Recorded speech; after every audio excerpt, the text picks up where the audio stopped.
Hindi ka pwede maging guro kapag ikaw ay maarte. Dahil ang isang guro ay kaya niyang gawin kahit anong gawain ang kanyang hinaharap. Ang gawain ng isang guro ay hindi lamang nagtatapos sa ballpen, sa aklat, sa chalk, sa laptop, kundi sa iba't ibang gawain na kaya niyang gawin. Dahil wala naman kaming janitor or janitress dito sa aming classroom, kailangan talaga humawak ni teacher ng walis or mop para maging malinis ang kanyang classroom. Sa aking classroom, ay hinati-hati ko ang aking mga pupils na para magwawalis sa aming classroom.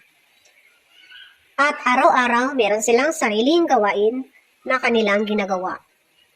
At alam naman natin na ang mga bata ay hindi lahat ng mga gawain ay kaya nilang gawin. Lalo na't hindi naman sila ang tagalinis sa ating classroom or sa ating school. At alam naman natin na ang kanilang purpose ng pagpunta dito sa school ay magkaroon sila ng kaalaman sa pamamagitan ng pagbibigay ng kaalaman ng mga guro sa kanila. Hindi lahat ng gawain ay iasa natin sa ating mga pupils. Dahil kawawa naman sila kapag binigyan natin sila ng mga mabibigat na mga gawain. At isa din yan, bawal natin paglubos-lubusin or abusuhin ang ating mga pupils. Hindi natin sila mga maid. Hindi natin sila katulong. No? So dapat, kung may ibibigay tayong mga ipapagawa sa kanila, dapat yung very light lang na mga gawain na kaya sa kanilang energy, sa kanilang kayang-kaya nilang gawin.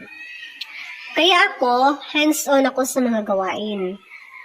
At isa-share ko talaga na kung gagawa yung mga bata ng kanilang gawain, yung kaya lang nila.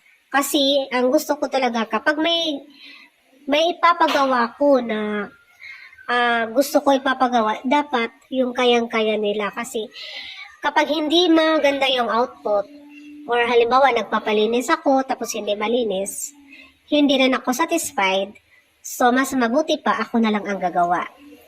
Oo nga, alam ko, yung mga bata ay dapat ititrain sila ng teachers sa mga gawain. No? Pero dito sa school, yung mga kadalasan ginagawa lang nila ay ang pagwawalis, pagkukuha ng mga likabok sa mga window. Yun lang talaga ang pinaka-basic na ginagawa nila sa araw-araw. Ako talaga, hindi ko ugali na abusuhin ko yung mga pupils ko sa mga iba't ibang gawain. Yung mga very light lang na mga gawain ang ipapagawa ko. Kasi ayoko na abusuhin sila, tapos hindi naman sila katulong, di ba? Minsan nga may mga damo-damo dyan sa mga gilid. Yung kinukuha lang nila yung kaya lang nila na kunin. Yung mga maliliit lang na mga damo. Most of the time ay nag-hire ako ng isang tao na magawa ng maglilinis dyan, kukuha ng mga damo sa mga gilid-gilid. Ayan, sinusuhulan ko yan per day. Minsan isang araw, nagawa naman niya lahat, nalinis naman ng isang tao. So, yan ang ginagawa ko. Ayan mga guys, salamat sa inyong panonood. See you sa aking next video. Bye-bye!